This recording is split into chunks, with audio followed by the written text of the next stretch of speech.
You're a covert agent who spent a week undercover at the training camp for DRAT, the dreaded Republic of Allied Terrorists.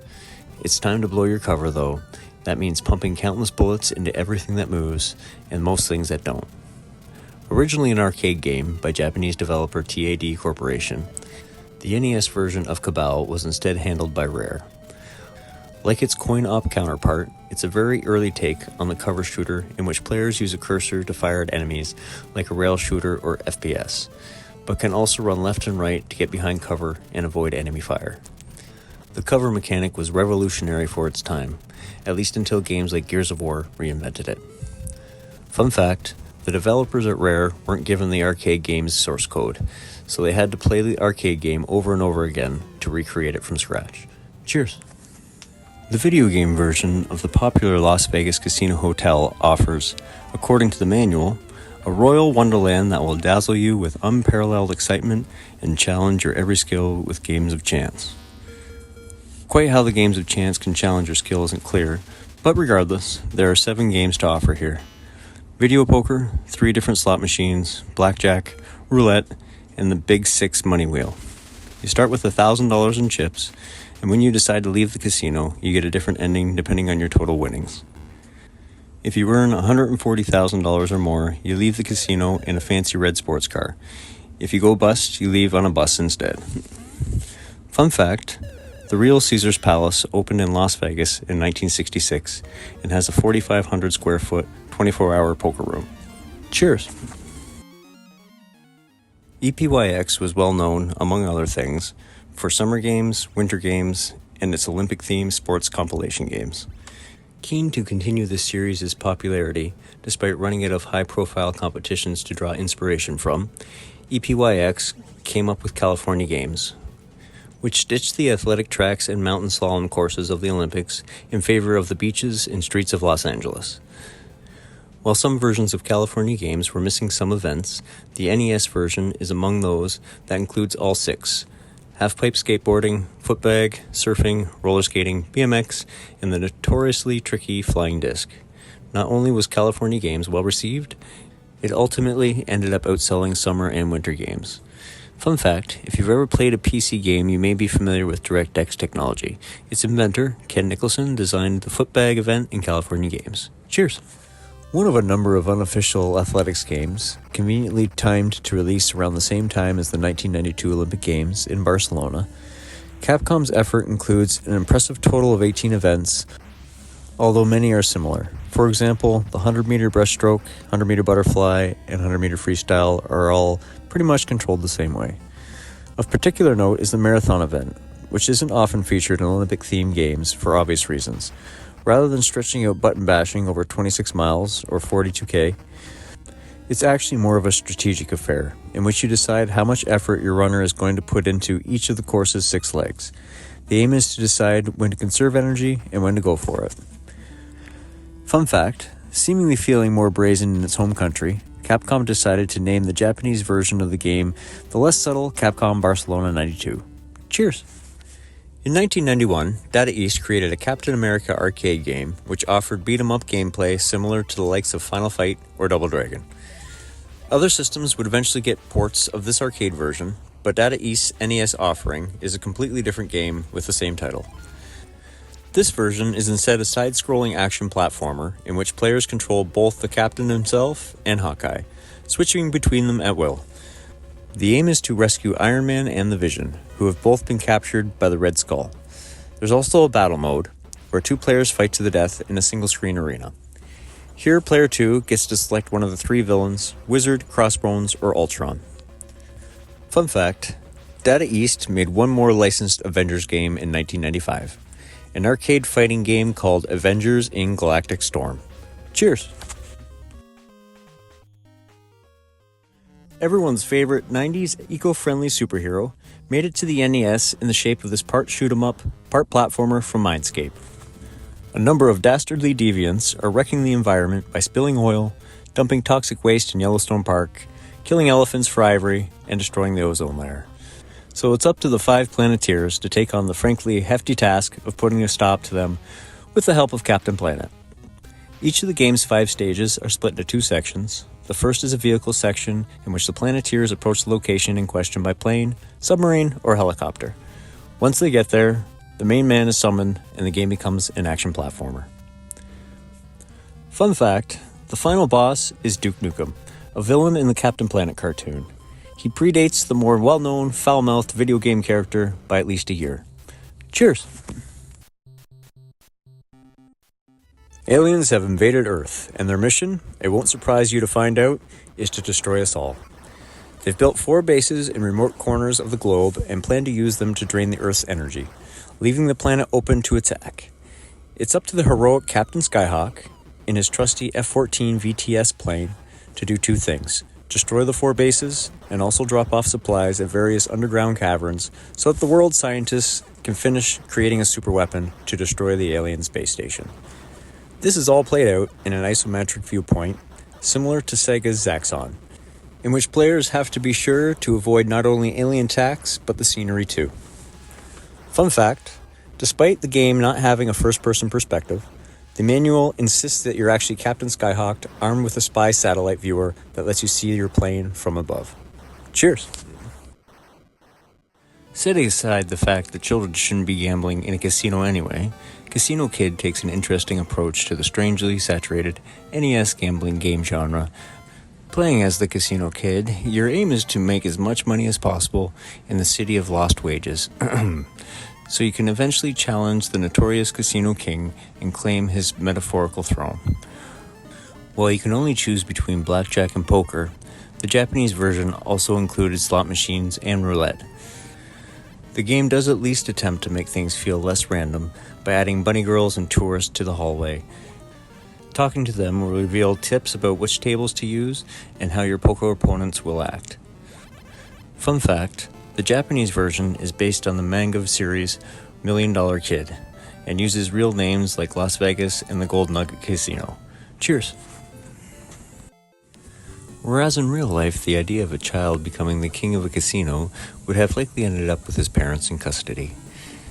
In the world of video games, all is well. As such, Casino Kid 2 picks up a year later, with our betting boy still considered the best gambler in the US. However, a mystery man has now challenged the Casino Kid to take on the best the world has to offer, meaning this time, you're touring the globe to play blackjack, poker, and roulette. Oddly, it turns out this mysterious challenger is actually the Casino King you already beat in the last game, meaning he's effectively sent you around the globe just to end up facing a guy you're already better than. Fun fact, oddly, despite being the new Casino King, you only start the game with $200. It's never made quite clear what this kid wasted all his money on. Cheers! The idyllic island nation of Gemmerville is under attack by mysterious forces. 7 huge alien towers have appeared out of nowhere and are now surrounding the island, their aim being to stop the island's lucrative gem mining industry in its tracks. It's up to a little frog-shaped creature called Julius to climb to the top of each tower and plant a bomb at the peak so he can destroy them and save Gemmerville before it's too late. At its core, Castellian is a straightforward platform game, but it's one with a very eye-catching graphical style. As you make your way up the circular towers, Julius stays in the middle of the screen, meaning the tower rotates around him. This gives an impressive 3D effect which was rare for its time. Fun fact, Castellian has been released in a number of formats under numerous different names. You may recognize it as Nebulous or Tower Topper. Cheers! Castle of Dragon is a curious side-scrolling action game in which most of your enemy encounters play out almost like mini-boss fights. The gameplay is an acquired taste, in that while it initially appears to be a standard side-scrolling hack-and-slash game, it's actually a much slower affair, with most enemy battles separated as standalone confrontations with energy bars. The game's plot is a little more generic, with more made-up names than you can shake a sword at. Playing as Jeriden, the Duke of Melanari, you have to track down and defeat evil Dragon Master Dark Larza, and doing it to save a kingdom of Alfaria and rescue Princess Amarina. While far from the best game on the NES, it does have some of the best music on the system. Fun fact, Castle of Dragon was based on an arcade game also by Sega, often known as Dragon Unit. It's extremely hard to come by, however. Cheers! If someone had decided to plant a tree every time the NES got a game out about saving a princess, the rainforest would have been saved by the early 90s. This time, the fair maiden in question is Princess Margarita, and this time her captor is Mad Miser, the Dark Lord of Croken Castle. Playing as Prince Raphael, players have to make their way to the castle and navigate through its maze of rooms in order to find and defeat Mad Miser. Castle Quest is a puzzle platformer featuring 100 rooms filled with doors, keys, and a variety of pushable objects.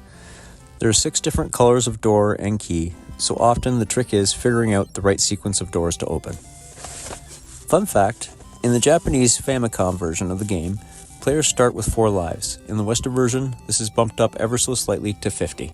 Cheers! Very few third-party NES games are as iconic as Castlevania, and that it appeared so early in the system's life is even more impressive. The first game in a series that now spans more than 30 years and 35 games, Castlevania tells the story of Simon Belmont, a vampire hunter, who travels to Count Dracula's castle to defeat him. Although Dracula is only ever referred to as the Count in the first game's Western release. Along the way, Belmont faces a number of other iconic monsters, including Frankenstein's monster, Medusa, the Grim Reaper, and even a couple of mummies for good measure. The game is an action platformer, and players are primarily armed with a whip, which can be upgraded for length and power. Simon can also collect special weapons, which can be activated by holding up while attacking. These include an axe, which flies in an upwards arc, a boomerang shaped like a cross, a stopwatch that freezes enemies, holy water, although Nintendo's anti-religion stance means it's instead called a firebomb, and a knife. What makes Castlevania so interesting, with the benefit of today's hindsight, is that it's one of the few games in the series that doesn't follow what would eventually become the Metroidvania template of a large map that can be freely explored and requires backtracking. Although there is a slight degree of free movement in terms of occasionally being able to go off track and collect some bonus items, for the most part, this initial offering is a linear experience, with 18 distinct stages and a number of boss fights appearing at set moments. This does make it feel slightly different to the Castlevania games most modern fans are used to, but it's to the game's credit that more than 3 decades later, it's still an immensely playable and enjoyable experience. Launching axes at the giant bat for the first boss battle is still as satisfying as ever, as is whipping your way through hordes of ghosts and successfully navigating your way through a tricky series of floating Medusa heads. It isn't without its frustrating moments. For example, there are plenty of bottomless pits dotted around the castle and many enemies cleverly placed in such a way taking a hit from them will inevitably result in you falling directly into a hole and dying instantly. As with many games of its era though, Castlevania is an adventure that's supposed to be attempted over and over again until you master every screen, know where every hidden secret lies, and know the patterns to defeat every boss. Most impressive of all is the way that Castlevania actually makes you feel like you're on a journey. At a time when so many action-adventure games consisted of a series of similar stages, Castlevania's wide variety of backgrounds and its map screen showing your progress gave you the real sense that you were making your way through this enormous castle and its grounds. Without using a single word, its level design told the story. Cheers! Despite defeating Dracula at the end of Castlevania, Simon Belmont still feels rough. It becomes clear why when the vision of a maiden appears to him and tells him he's cursed, and the only way of lifting this curse is to find Dracula's 5 body parts and burn them inside his castle. Unlike the first game, Castlevania 2 is a non-linear affair in which the player explores the game world freely, talking to townspeople and buying items from merchants. Unfortunately, it wasn't nearly as well received as its predecessor, partially thanks to the fact that some of the clues given on your journey are so cryptic, perhaps due to bad translation, that beating the game without some sort of guide is impossible for most players. Fun fact, while the first Castlevania game simply refers to your nemesis as the Count, here he's explicitly named Count Dracula for the first time in the West. Cheers! Perhaps realizing that Castlevania 2 was a bit too clever for its own good, Konami brought things back to basics for its third NES Shake 'em Up, at least to some extent. Dracula's Curse is actually a prequel. Set 215 years before the first game, it puts the players in the 15th century boots of Trevor Belmont, an ancestor of Simon. as he tries to stop Dracula and his monsters from taking over Europe. While this game's levels are linear, the twist is that there are branching paths to take, meaning the route taken in multiple playthroughs can be completely different. You can also team up with 3 new helper characters, including Dracula's son Alucard, who you can switch to mid-game. Fun fact, the animated Castlevania series that was commissioned by Netflix and can be viewed there is based on the events of Castlevania 3. Cheers! An extremely old-school twist on event-based sports titles like Track and Field and California Games, Caveman Games consists of 6 different prehistoric sports that have been forgotten over time, probably because they never existed. These include fire making. The winner is the first to create a flame by rubbing 2 sticks together. Clubbing, a fight to the death with clubs. Dino race, a hurdles race while riding a dinosaur. Saber race, hurdles again, but this time on foot while being chased by a saber-toothed tiger. And dino vault, pole vaulting over a T-Rex without being eaten. Easily the most controversial, though, is mate toss, which is essentially a variation of the shot put in which the projectile is instead your wife. Fun fact, Caveman Games was also released on the Commodore 64 MS-DOS PCs under the slightly better name of Caveman Olympics. Cheers! For decades, developers have tried making tin-pin bowling games good value for money, but more often than not, they fail. The only big example of a successful one is the bowling game in Wii Sports. As an early attempt at the genre, Championship Bowling is a good example of why it has been the case. Other than setting the number of players and which lane you bowl in, there are no other options to ensure the game's longevity. The actual bowling mechanics are sound enough. Choose one of 4 characters, position them in the lane, press a button to set your spin, and another to set your power, and then see how well you did. This isn't enough to keep players' attention for any reasonable length of time, though. Fun fact, the oddly translated manual implies lefties are dangerous by introducing one of the characters with, "Be careful, he's left-handed." Cheers! Not many pool games can claim to be officially endorsed by the Billiard Congress of America, but Championship Pool certainly can, proudly displaying its logo on the title screen. When it comes to game modes, this one's filled to the brim, as well as a tournament mode in which you have to win a regional qualifier before making it to the finals. There's also a challenge mode where you can practice your skills, and a party mode for up to 8 players. There is also no different than 10 types of pool here: 3-ball, 8-ball, 9-ball, 10-ball, 15-ball, 14-1, continuous, rotation, straight pool, equal offense, and speed pool. So it's safe to say the whole package is fairly comprehensive. Fun fact, the game's lead designer and programmer, Franz Langslinger, originally worked at Atari where he programmed the popular arcade game Crystal Castles. Cheers! NES collectors often struggle to get a hold of this one, because it was only released in Australia. It's a top-down racing game similar to the likes of Micro Machines, where the aim is to become the World Rally Champion. You do this by competing in 34 different races through the likes of Monte Carlo, Sweden, Argentina, and Greece, trying to score as many points as possible.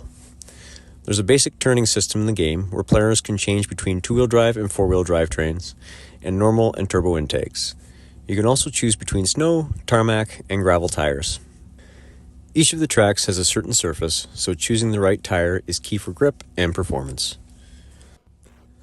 Fun fact, a year after its Australian release, Championship Rally launched on the Famicom under the name Exciting Rally World Championship. Cheers! In the world of chess video games, the chess master used to be, well, the chess master. Over the course of 11 games spread out over 2 decades, more than 5 million chess master games were sold. And at one time, its chess engine was considered the 4th best in the world. The NES version offers 16 different skill settings, ranging from newcomer up to infinite, in which the chess master will think forever about the best move to make until you tell it to move. It has a library of over 150,000 opening positions, and also offers a war room viewpoint in which you get to see what a chess master is thinking. This is designed to help those who are learning chess. Fun fact, the man in the iconic image of the chess master that featured in many versions of the game is actor Will Hare. He was the farmer in the Back to the Future who shot Marty with a shotgun in 1955. Cheers! One of many Disney licensed offerings from Capcom, Rescue Rangers is based on the Saturday morning cartoon show of the same name. The titular chipmunks are trying to find their neighbor Mandy's kitten, which has gone missing. But they're also concerned about reports that there have been mechanical bulldogs and robotic rats doing the rounds. It appears their nemesis Fat Cat is up to no good, so it's up to the duo to investigate. The game is a platformer with a block-throwing gimmick. Players can pick up objects from crates to giant apples and throw them at their enemies. Unusually for a game of its era, but there's also a 2-player co-op mode in which both players appear on the screen at the same time. Fun fact, in case you can't tell them apart, Chip is the one with the small black nose, like a chocolate chip, while Dale is the one with the larger red nose. Cheers! The Rescue Rangers are back, and this time they're dealing with more than a mere missing kitten. Fat Cat is once again causing mischief, but this time he's stolen the precious urn of the Pharaoh. It's up to Chip and Dale to get the urn back and lock Fat Cat up in prison once and for all.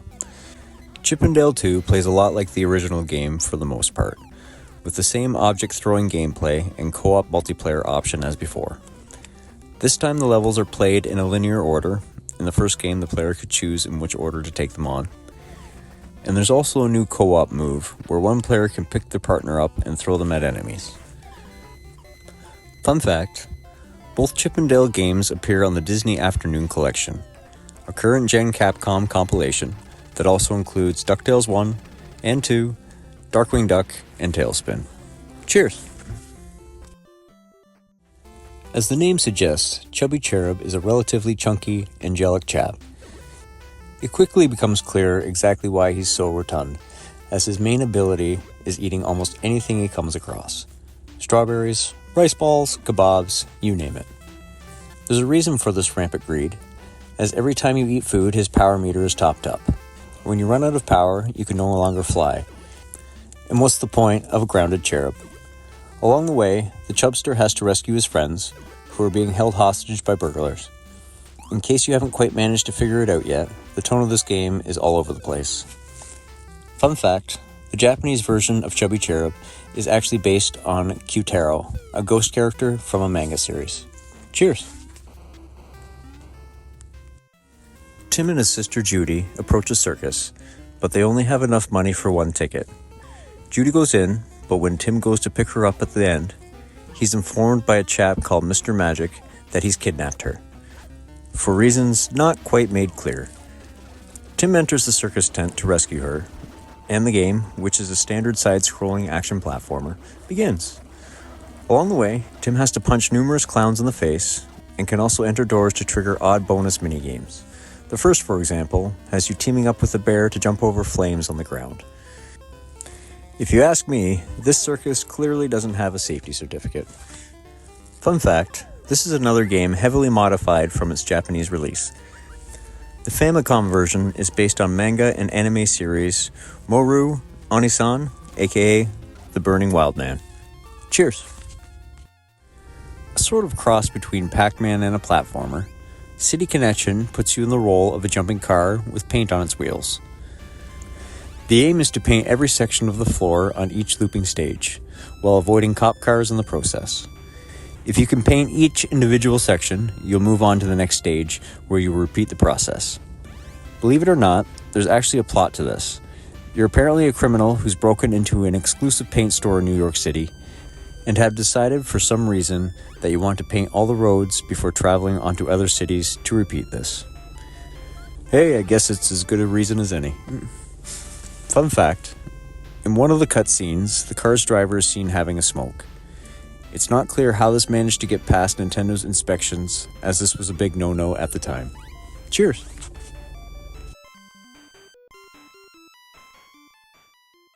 In case you were wondering which NES protagonist have the greatest name, I'll put you out of your misery. Clash at Demon Head has you playing as Sergeant Billy Big Bang Blitz, as he sets out to rescue Professor Plum, the creator of the Doomsday Bomb. He's being held captive at the top of Demon Head Mountain, so you have to rescue him and deactivate the bomb to make sure the world isn't blown to smithereens. This is a Metroidvania-style open-ended platformer, but one in which the abilities you gain are a little more varied than usual. As well as getting new weapons, you can earn the ability to shrink, fly, heal yourself, and teleport. Fun fact, Clash at Demon Head is the name of one of the bands in the Scott Pilgrim vs. the World movie and comic books, so it clearly has at least one fan. Cheers!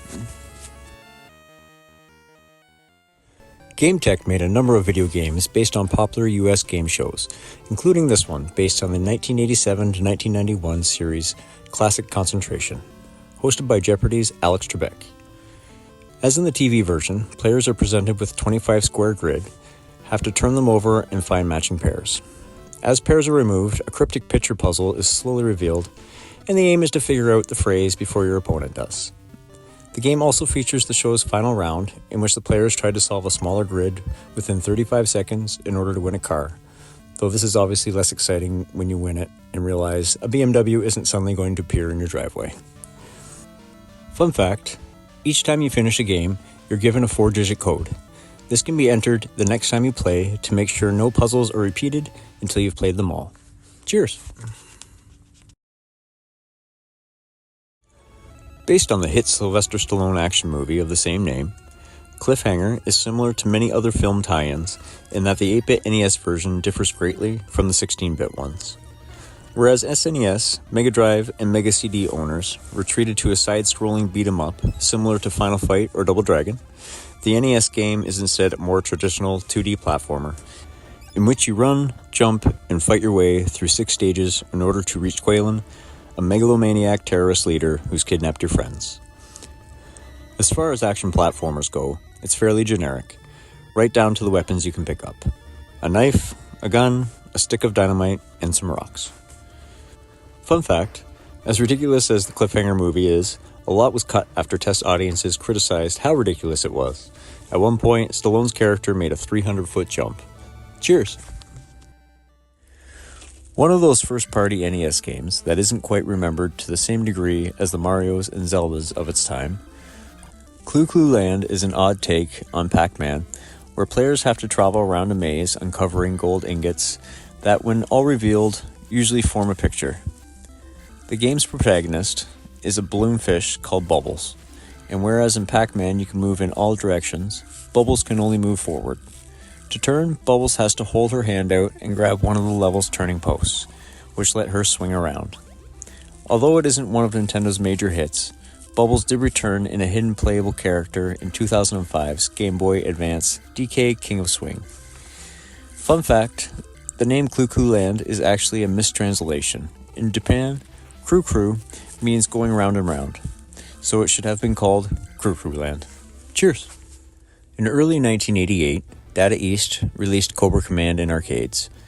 It was a standard side-scrolling shoot-'em-up in which you flew a helicopter from left to right, destroying everything in its wake. Later that year, Cobra Command came to the NES, but despite the box referring to it as an arcade hit, it was actually a completely different game. Far more similar to Broderbund's Choplifter. Although you're still controlling a helicopter, this time you control the direction it moves. Armed with bullets and missiles for ground-based enemies, you have to navigate through 6 stages, killing enemies and stopping to pick up hostages. You can also upgrade your chopper, something else that isn't in the arcade version. Fun fact, the game ends with a shot of a soldier holding up a rifle in front of a massive American flag. It's also revealed that your character's name is General Power. Cheers! Although it's not immediately obvious at first glance, Cobra Triangle is a heavily modified successor to Rare's RC Pro-Am, released the year before.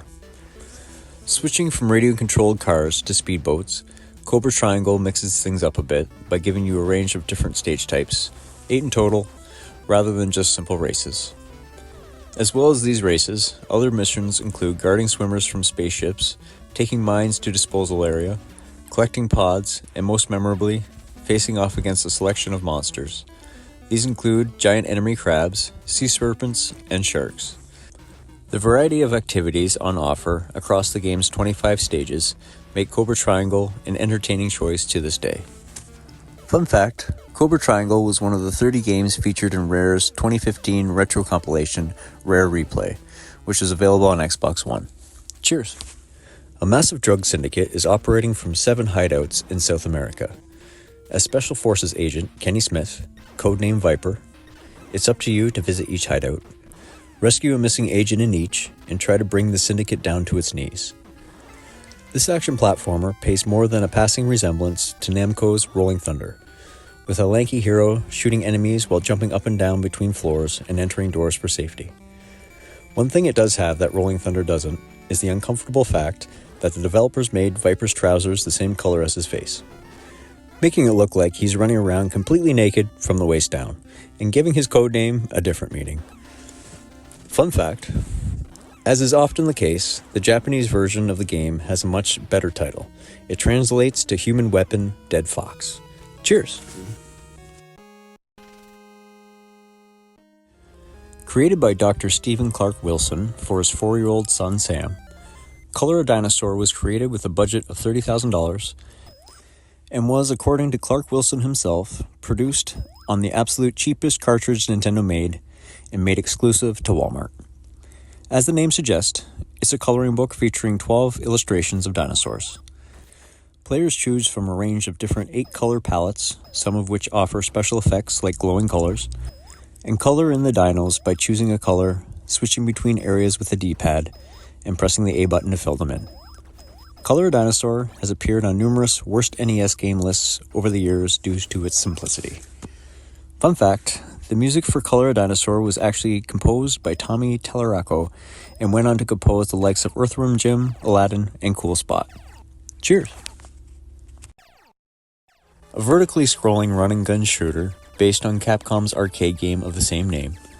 Players take on the role of Super Joe, a soldier who's been dropped off by a helicopter into the middle of an enemy-infested jungle. Super Joe has to make his way out of the jungle by emptying bullets into everything that moves. He's also armed with a limited number of grenades, which he can lob to destroy large groups of enemies and also take out the enemy commanders who hide behind barricades. Super Joe may be the hero here, but he ultimately doesn't end up looking too super. He's the soldier you have to rescue in Capcom's later game, Bionic Commando, which must be pretty awkward. Fun fact, the game's badly translated ending says, "Your all mission is all over. Thank you for playing. You're a great player. This game was ended." Cheers!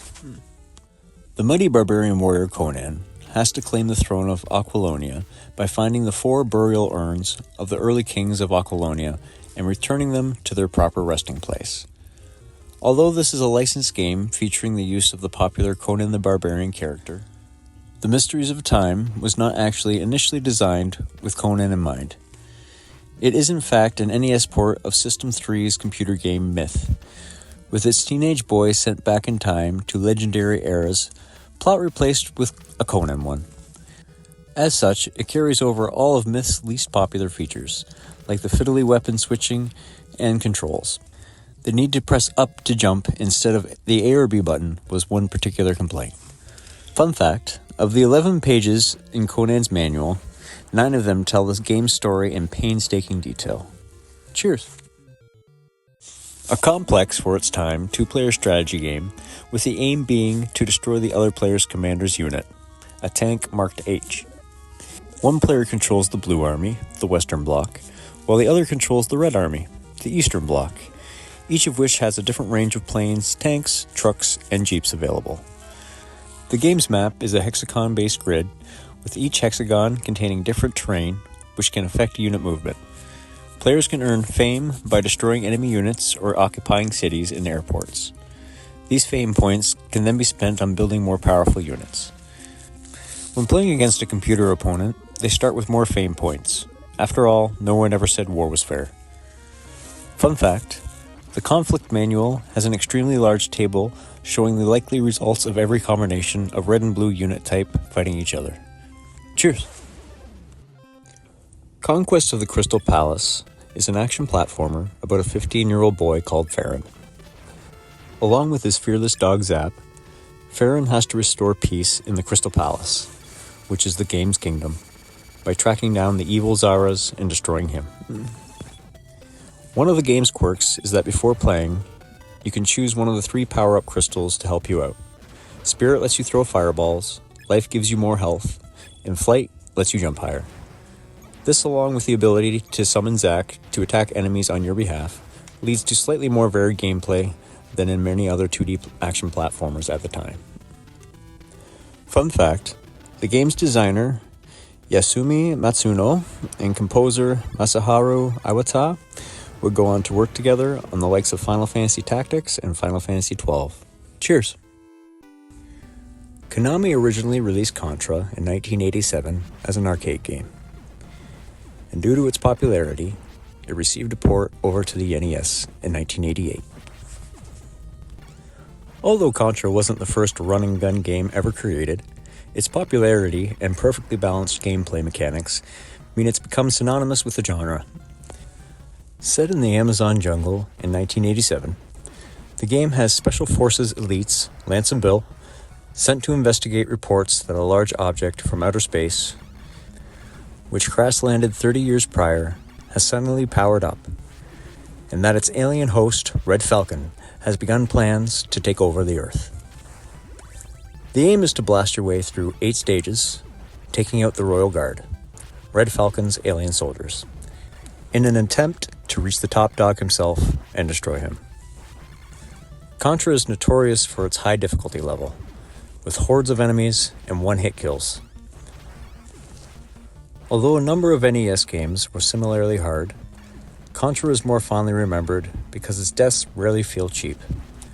With practice and patience, players can eventually learn each enemy's attack patterns and figure out how to defeat them without dying. It's also notable for being one of the earliest games to use the famous Konami code. Up, up, down, down, left, right, BA, start, using the Player 1 controller. If entered in time, this cheat, which usually makes games easier in some way, in this case, giving the player 30 lives instead of just 3. Because of censorship laws in some European countries prohibit violent games like Contra, the European version of the game was modified. Lance and Bill went from being shirtless soldiers to cyborgs, and the game was renamed Probotector to give the impression that the violence was between robots and not humans. All the love for Contra still shows today, as you can find it on almost every top 10 NES games list. Fun fact, the Probotector name remained in Europe for nearly a decade, with every Contra game being renamed until Contra Legacy of War arrived on the PlayStation in 1997. Cheers!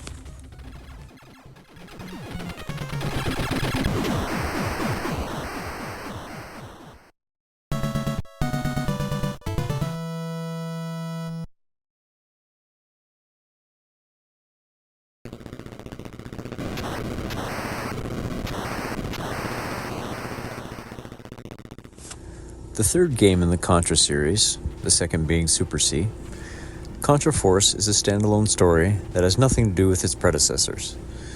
This time, the threat isn't aliens taking over the world, but more traditional terrorists. A criminal organization called DNME has murdered an informant, so it's up to the new C4 squad to take them out before they destroy the city, cleverly named Neo City. The main difference between Contra Force and previous Contra games is that you can now choose between 4 different characters, each with their own strengths and weaknesses. Fun fact, Contra Force was originally supposed to be a Japanese game called Arkhound, with nothing to do with Contra. The Japan release was scrapped, but it came to America with its new Contra name. Cheers! Based on the flop 1992 movie, starring Brad Pitt and an animated King Basinger, the Cool World NES game features a completely different plot.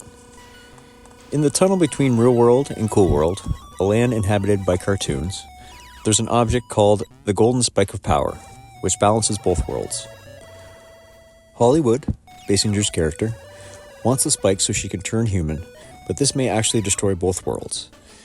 In a fairly standard platform adventure, Detective Frank Harris, Pitt's character, has to find 5 pieces of a map to the tunnel and find the spike so he can return it to where it belongs. The SNES version, meanwhile, is an adventure game which you play as a cartoonist who created Cool World. Fun fact, the movie had a budget of $28 million and made a total of $14 million. His creator was unhappy with the film. He wanted to make it R-rated, but the studio refused. Cheers. An underrated entry in the NES library, Cowboy Kid is a visually impressive action RPG set in the Wild West. Players control Sheriff Sam, and in two-player games, his slightly politically incorrect Native American partner, Little Chief, as they try to bring justice to Villa Town. A group of varmints known as the Scorpions have taken over the town and potentially killed Sam's father. So as sheriff, with Little Chief as his deputy, it's time for Sam to put them behind bars.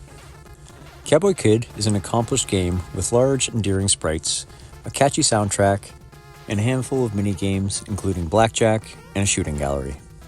Some would argue it deserves more recognition these days. Fun fact, despite the name being Cowboy Kid, the game's front cover depicts a chap with a full mustache. Cowboy Man might have been more appropriate. Cheers! There may be a number of multi-event sports games on the NES, but this is the only one about class warfare. Crash Cooney and his boys are students at Southside High, a school for children in working-class families. The students from the other three rich schools challenge them to a no-holds-barred athletics competition, so the aim is to notch up a win for the working man.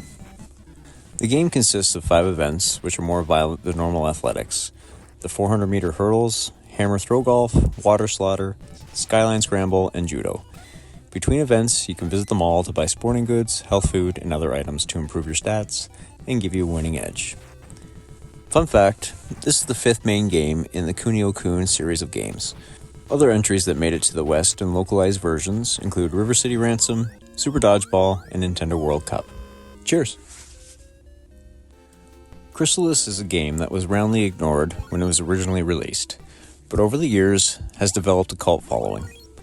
Set 100 years after the Great War, which ended civilization, the game has a young magician who was frozen in ice during the war, being thawed out in the hope that he knows how to defeat Dragon, the new evil that threatens the world.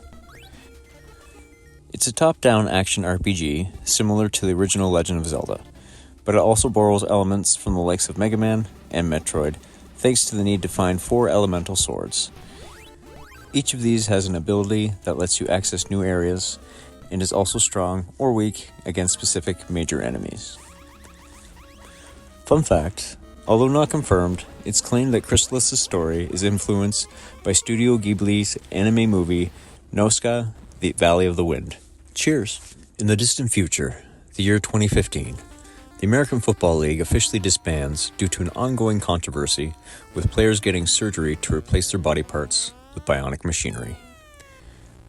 The sport continues to be played underground until the International Cyberball League is formed in 2022, replacing all players with robots and introducing other rule changes, such as an exploding ball.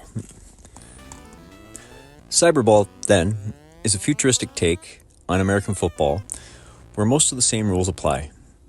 However, instead of having 4 downs to gain 10 yards, you instead get 5 downs to defuse the ball by running it over one of the defuse lines, the 50-yard line and the end zone. Otherwise, it blows up. Fun fact, the NES version of Cyberball was originally going to be an unlicensed release by Tengen, but Jaleco eventually released the licensed version. Cheers! The planet Earth has stored all of its rare minerals and precious gems in 3 random, unassuming asteroids in the middle of an asteroid belt. Unfortunately, they weren't hidden well enough, and space pirates from the planet Zog have found them, stealing jillions of astrobucks worth of loot. It's time for you to get it back, and you'll be doing it in the Cybernoid, a brand new state-of-the-art combat ship straight off the construction line.